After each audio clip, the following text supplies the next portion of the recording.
5절에서 10장 4절까지 말씀 교독하겠습니다. 마태복음 9장 35절에서 10장 4절입니다. 오늘은 1월의 마지막 날 1월 31일 금요일 아침입니다. 1월 31일자 본문 마태복음 9장 35절에서 10장 4절까지 교독하겠습니다. 신약성경 15페이지입니다. 예수께서 모든 도시와 마을에 두루 다니사 그들의 회당에서 가르치시며 천국 복음을 전파하시며 모든 병과 모든 약한 것을 고치시니라. 무리를 보시고 불쌍히 여기시니 이는 그들이 목자 없는 양과 같이 고생하며 기진함이라. 이에 제자들에게 이르시되 추수할 것은 많되 일꾼이 적으니 그러므로 추수하는 주인에게 청하여 추수할 일꾼들을 보내주소서 하라 하시니라. 예수께서 그의 12 제자를 부르사 더러운 귀신을 쫓아내며 모든 병과 모든 약한 것을 고치는 권능을 주시니라. 12 사도의 이름은 이러하니 베드로라는 시몬을 비롯하여 그의 형제 안드레와 세베대의 아들 야고보와 그의 형제 요한, 빌립과 바돌로메, 도마와 세리마테, 알페오의 아들 야고보와 다데오, 가나안 시몬 및 가룟 유다 곧 예수를 반자라. 아멘. 예수님은 두루다니며 회당에서 가르치시고 천국 복음을 전파하시며 모든 약한 것을 고쳐 주셨습니다. 그들을 불쌍히 여기셨기 때문이죠. 제자들에게 추수할 것은 많은데 일꾼이 부족하니 주인에게 일꾼들을 더 보내주시기를 간청하라고 하셨습니다. 예수님은 12명의 제자를 부르셔서 귀신을 쫓아내며 약한 것을 고치는 권능을 주셨습니다. 12명은 다양한 사람이 모여 있었는데 그 중에는 세리마테도 있고 예수님을 팔 가룟 유다도 있었습니다. 오늘 질문은 주님은 어떻게 일하십니까? 주님은 어떻게 일하십니까? 이것이 오늘 질문입니다.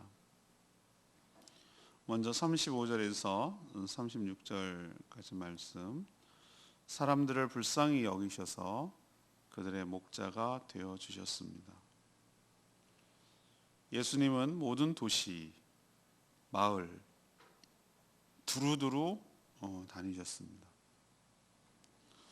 그리고 동네마다 있는 회당에서 회당을 거점으로 가르치셨습니다.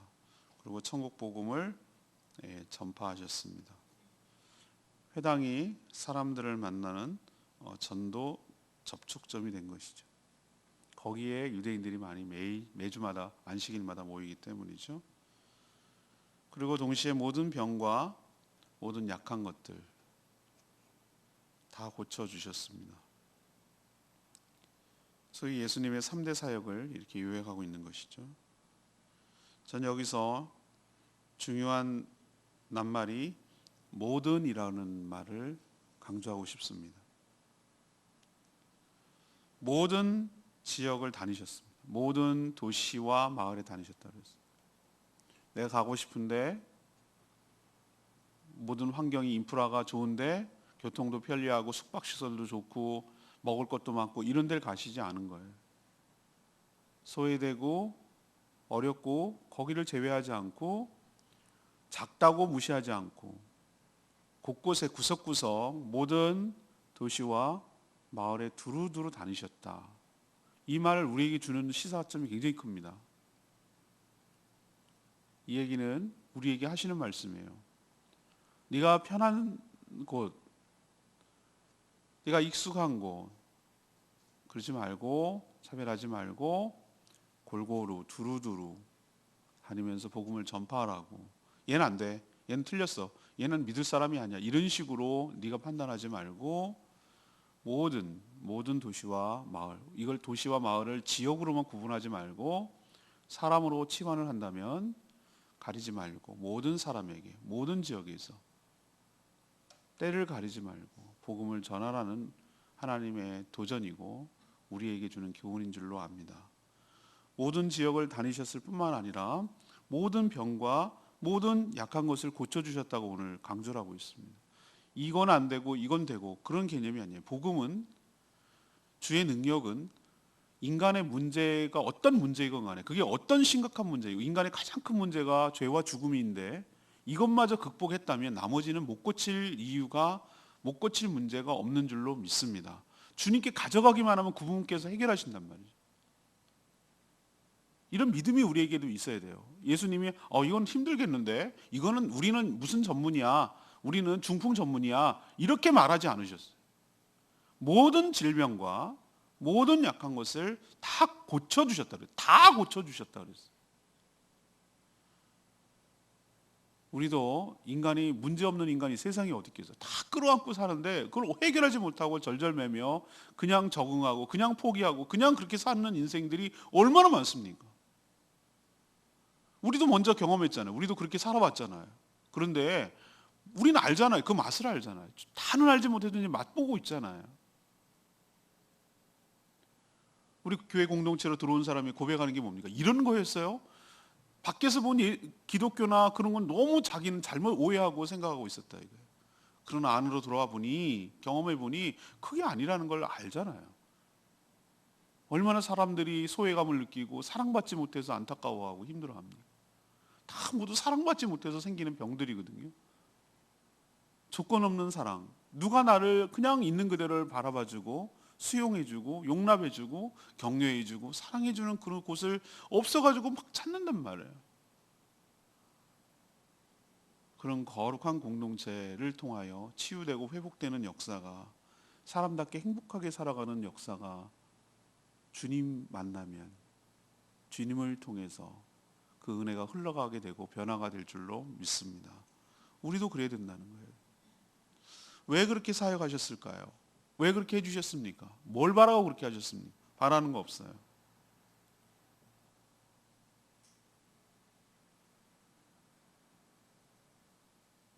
모든 하나님의 은혜가 이렇게 골고루 흘러가게 하신 이유는 딱 한 가지예요. 36절에 보면 나와요. 무리를 보시고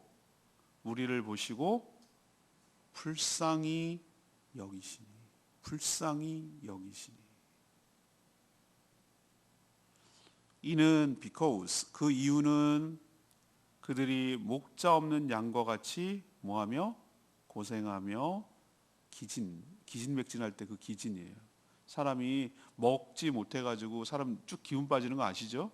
그거랑 비슷한 거예요. 사람이 며칠 굶어 놓으면은 그냥 정말 기운이 쭉 빠지고 아무것도 못하는, 기진맥진할 때 그 기진이에요. 그때는 먹을 게 없으니까. 우리를 목자 없는 양처럼 그렇게 보시고 불쌍히 여기셨다. 그 이유 때문에 이렇게 하셨다는 뜻이에요.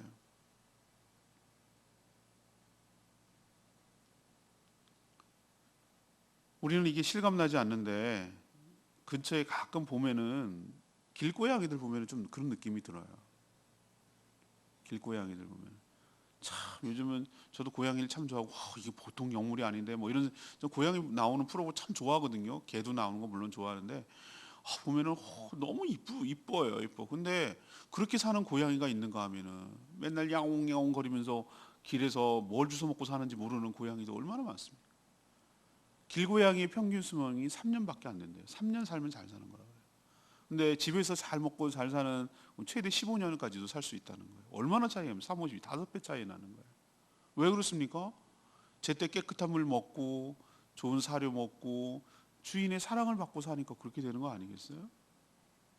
근데 길고양이들 보면 보세요. 사람 무서워하고 늘 긴장 상태에 있고 영역 지키느라고 서로 싸워, 으르렁거리고 싸워야 되고, 그냥 새끼들 깨끗한 데서 못 키우고 먹을 거 못 먹고 그렇게 살아가는, 털도 부실부실하고 비 먹으면 비 맞아야 되고, 그죠? 그렇게 산단 말이죠. 우리 김민주 집사님 그게 너무 안타까워가지고 길거리 고양이들 먹일 거 주고 막 이렇게 하는데 그 마음이 전 이해가 돼요. 그분 참 착한 분이거든요. 마음이 너무 좋은 분이래요. 그러니까 그렇게 하는 거예요. 사랑이 많아요. 그게 바로 예수님의 마음이라고요. 그게 예수님의 마음이에요.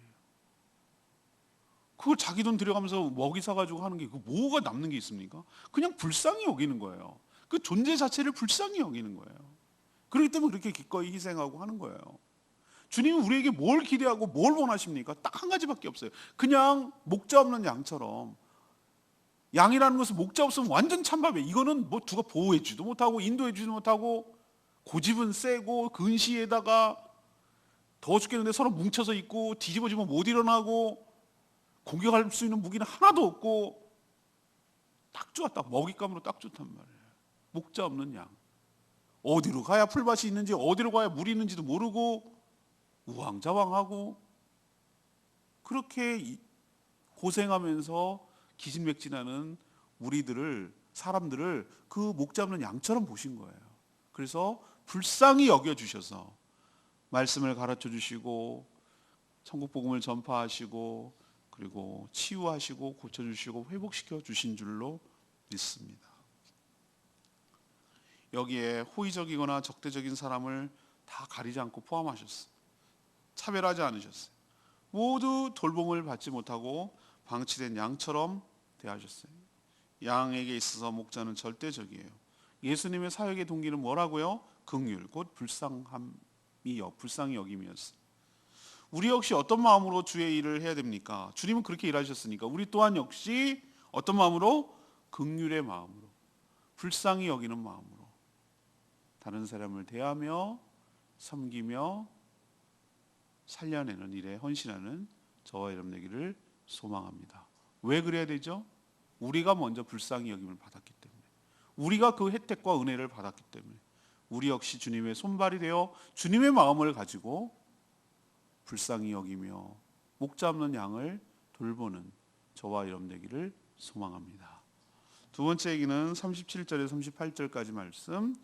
하나님께 추수할 일꾼을 보내주시기를 요청하셨습니다. 이게 주님이 하시는 사역이에요. 예수님 목자 없는 양들처럼 방치되어서 유리방황하는 사람들을 불쌍히 여기셔서 돌보셨다고 했죠. 하지만 육신이 하나라 한 몸이잖아요. 한 몸. 그래서 한계가 있었어요.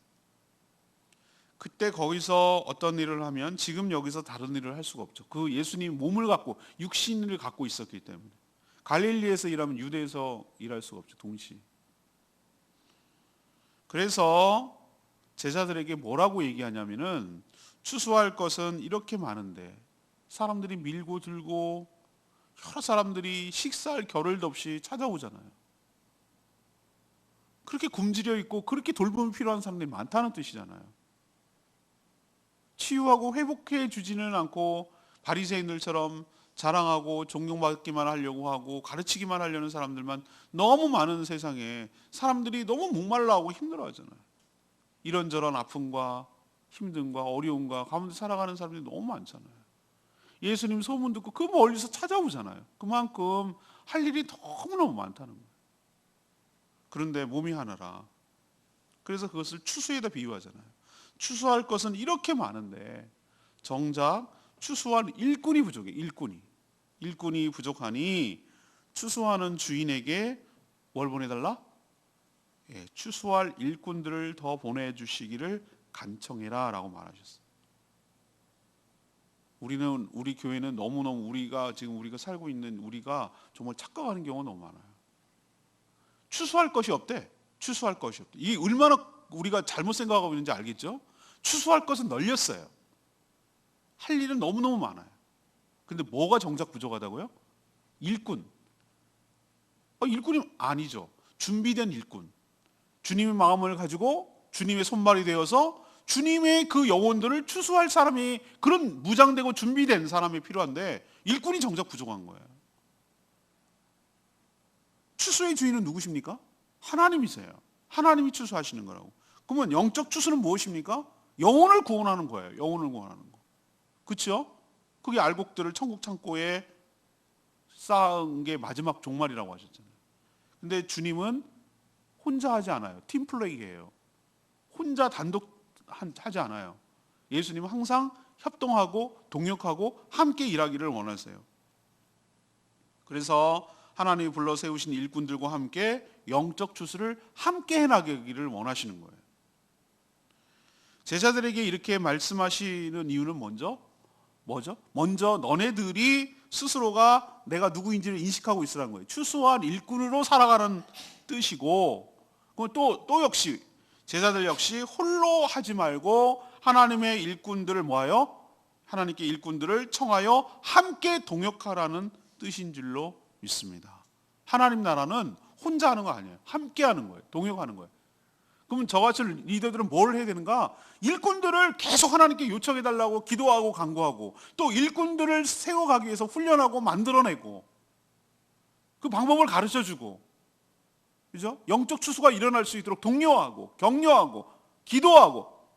그럼 모든 성도들은 어떻게 됩니까? 영적 추수 일꾼이 돼요. 좋은 말은 다 이단이 가져. 추수꾼, 파수대, 정말 얼마나 다 좋은 것들은 다 가져와서. 그러니까 우리가 정작 그 말을 쓰고 그 말을 해야 되는데, 이단들이 더 열심히 해. 이단들이 진짜 기가 막히단 말이에요. 이거 우리 진짜 각성하고 반성해야 돼요. 추수할 것이 없다고요? 아니요. 안 하려고 하니까 안 보이는 것이죠. 우리는 혼자 하지 말고 연합하고 연대해서 함께 일해야 될 줄로 믿습니다. 우리도 추수할 때 보면은 팀플레이 하고 있는 거 아시죠? 혼자 하는 건 옛날 방식이에요. 옛날에도 추수할 때 혼자 하지 않았어요. 낫으로 추수할 때도 그랬다고. 여러 사람이 함께 가가지고 어떻게 하죠? 자르는 사람, 단을 세워놓고면 그거 묶고 나르는 사람 이렇게 했다. 요즘은 컴바인이 있어가지고 둥둥둥둥 하면 다 수확을 하지만, 그 수확을 해도 누가 와가지고 다 쌓이면은 나달 쌓이면은 싣고 가야 될 사람이 있고 컴바인 운전하는 사람이 있어야 되고 뭐 다 도와야 된단 말이에요. 그냥 혼자는 안 된단 말이에요. 똑같아요. 어떻게 수많은 감귤밭을 혼자 다 하겠어요? 누가 따라야 되는 사람, 그건 일일이 따야 돼요. 방법이 없어. 따야 하는 사람, 모으는 사람, 그것도 운반하는 사람, 그래서 선고하는 사람, 포장하는 사람, 그래서 판매하는 사람, 다 뭐 협동을 해야 뭐 하나가 밭에 자연 나무에 달린 밭의 귤이 입에까지 들어가는 과정이 얼마나 복잡하냐고요. 실질적으로는. 그런 것처럼 우리도 하나님 나라를 위해서 협력하며 동역하며 함께 나갈 때 하나님의 놀라운 영적 추수가 일어나게 될 줄로 믿습니다.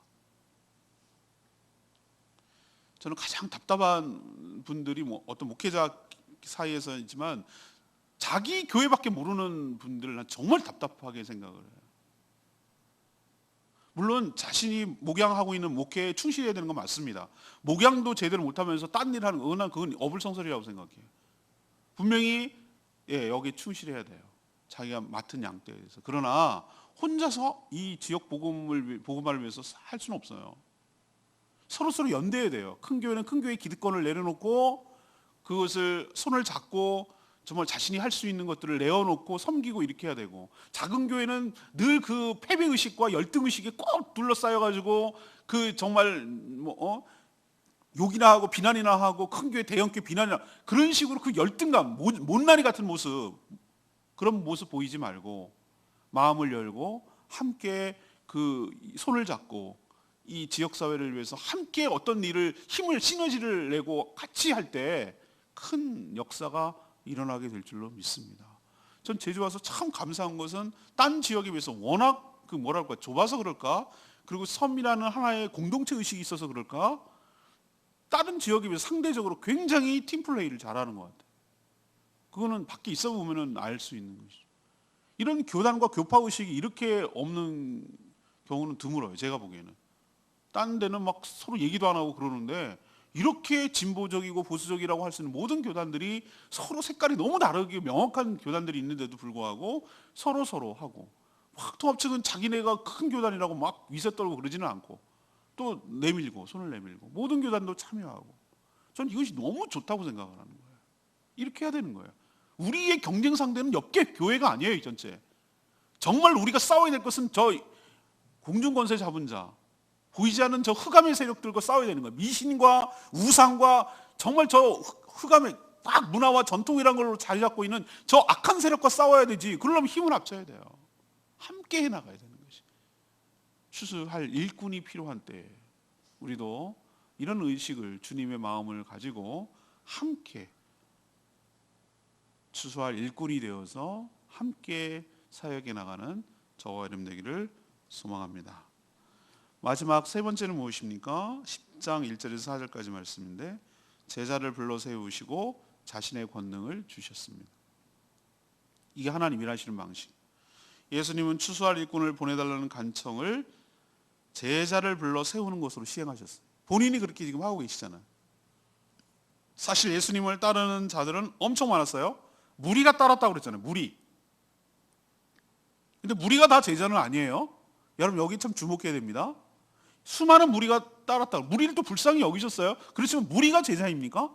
예수는 그렇게 생각 안 하는 것 같아요. 그렇다면 12제를 따로 뽑을 이유가 없어요. 12명의 제자가 있었어요. 하지만 이들만 또 제자는 아니에요. 동심원을 넓혀볼까요? 70명의 전도대가 있었어요. 70명이라는 얘기는 그러면 제자가 70명이랐다는 얘기예요. 12명 포함해가지고 70명을 전도 훈련을 보냈다는 얘기는 넓다는 얘기예요. 넓다. 그만큼 반경이. 출신도 다르고 직업도, 지역도 정말 다양해요. 심지어 자신을 팔 유다까지 섞여 있었어요. 차별하지 않으셨다는 거예요. 저는 대단한 사람이 이 마태복음을 쓴 마태라고 생각해요. 마태는 원래 레위거든요, 이름이. 근데 여러분 기억하십니까? 3절에 보면은 자기가 자기 이름을 쓰는 거 아니겠어요? 근데 객관화해서 쓰는 거 보이세요?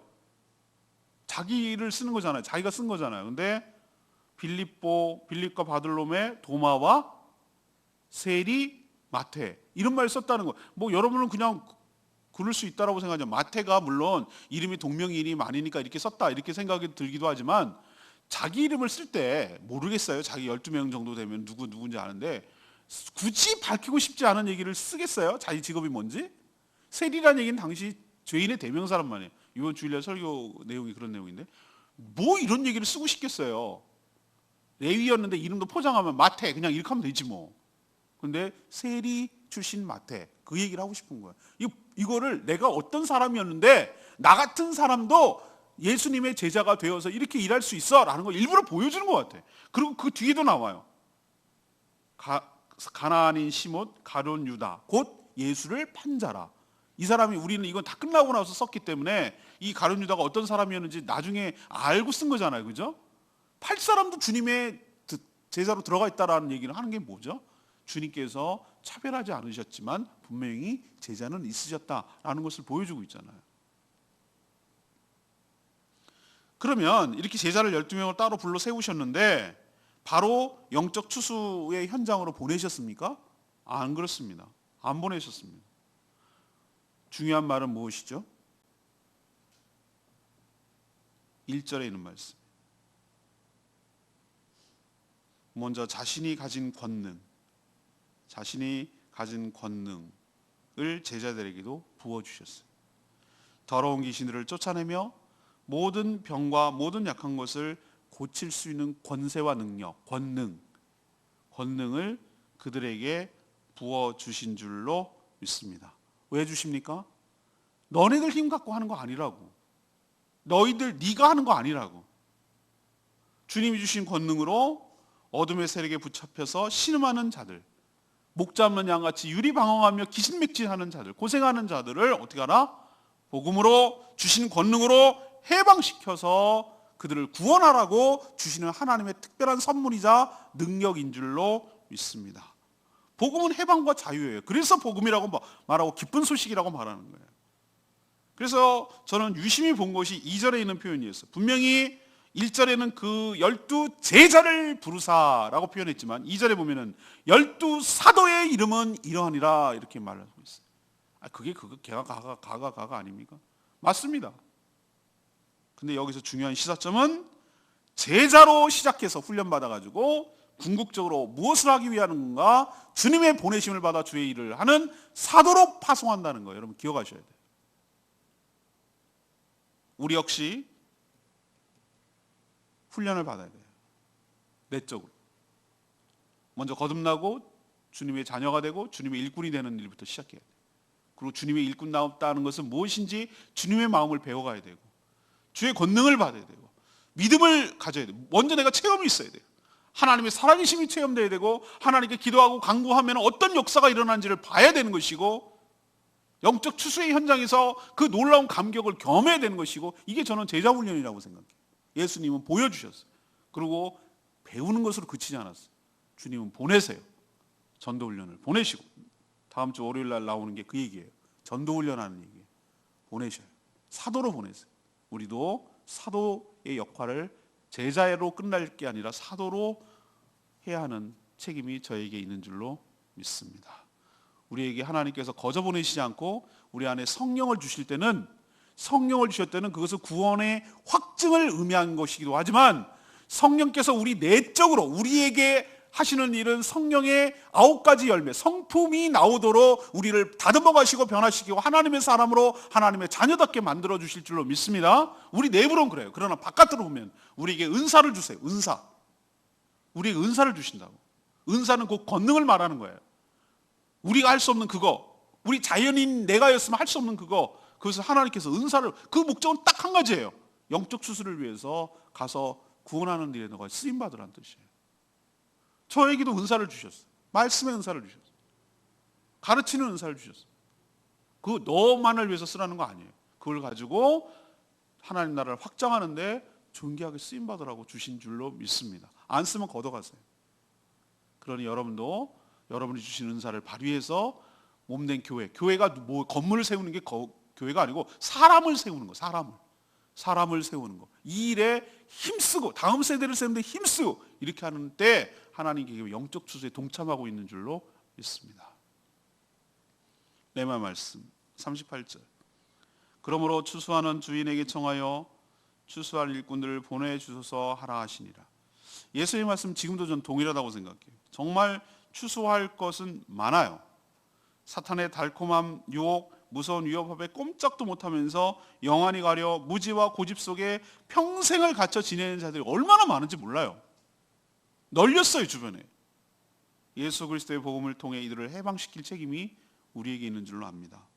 천국 창고에 알곡이 쌓여야 돼요. 그게 주님이 마지막 오실 거예요.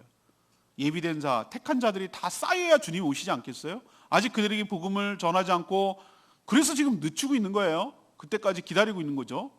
다 복음을 전할 사람에게 전해서 예수 그리스도를 믿는 자들이 다 완성됐을 때, 그때 주님 오시지 않겠어요? 그게 천국 창고에 알곡이 쌓이는 날 아니겠어요? 추수가 끝나는 날 아니겠습니까? 일꾼이 부족해요. 그렇다고 아무나 일꾼을 세울 수는 없어요. 기도가 필요해요. 주인에게 보내달라고 저는 간구하고 기도해요. 하나님, 저희 교회에 일꾼을 보내주십시오. 주여, 추수할 일꾼을 보내주십시오. 그래서 영적 추수에 동참하고 함께 일을 해나갈 수 있도록 은혜를 부어 주시옵소서. 여러분도 그렇게 기도하고 여러분이 먼저 일꾼이 되고 일꾼을 또 세워나가는 일에 힘쓰는 저와 여러분 되기를 소망합니다. 오늘 3가지 말씀드렸어요. 주님은 어떻게 사역한다고요? 넘버 1, 사람들을 불쌍히 여겨주신다. 그래서 그들의 목자가 되어주신다. 넘버 2, 하나님께 추수할 일꾼을 보내주시기를 요청하신다는 것, 기도한다는 것. 3번째, 또 그 요청하신 대로 제자를 따로 불러 영적 일꾼, 추수한 일꾼을 삼으시고 그냥 보내시는 것이 아니라 자신의 권능을 주셔서 일을 할 수 있도록 하신다는 거예요. 이게 바로 주님이 하신 사역이고 우리가 해야 할 사역인 줄로 믿습니다. 오늘 말씀 붙들고 기도하기 전에 652장, 찬양지 652장 부르고 기도하겠습니다.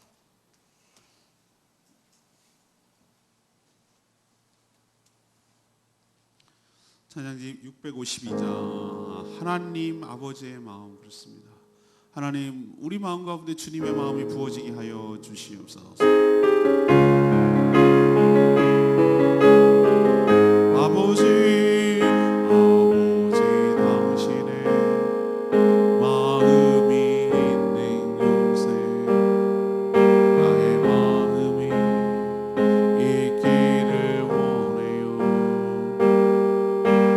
아버지, 당신의 눈물이 고인 곳에 나의 눈물이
하나님 아버지의 마음이 우리 가운데 부어질 때 그 영혼이 그냥 보이는 게 아니라 정말 영적 추수할 영혼으로 보이는 거예요. 우리 주변에 얼마나 수많은 사람이 스쳐 지나가고 있습니까? 그런데 그게 하나도 안 들어오는 이유는 아버지 마음이 안 부어져서 그래요. 저 사람을 내가 전도의 대상으로 기진맥진하고 저렇게 불쌍히 살아가는 사람을 아유 안 됐다라고만 생각하지, 저 영혼을 구원해서 정말로 기쁨을 맛보고 문제가 해결받고 해방되는 역사를 해야 되겠다, 그게 나를 통해서 일어나야 된다라는 생각을 해보지 않는 이유는 주님의 마음이 없어서 그런 거예요. 하나님, 제가 주님의 마음을 부어주시옵소서. 저에게 부어주시옵소서. 주님, 제가 주님의 추수할 일꾼이 되게 하여 주시옵소서. 추수할 것은 저렇게 많다고 하는데, 진짜로 많은데 일꾼이 부족한 이 안타까운 현실을, 그 주님의 안타까운 마음을 헤아려 주시고 주의 일꾼이 되어 추수할 일꾼이 되어 영적 추수에 동참하는 저희들 되게 해달라고 주여 외치며 기도합니다. 주여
하나님, 목자 잃은 양처럼 유리방황하는 저희들을 불쌍히 여기셔서 친히 찾아오신 후 진리의 말씀으로 가르쳐 주시며 천국 복음을 전해 주시며 모든 망가진 것들을 고쳐 주시니 참 감사합니다.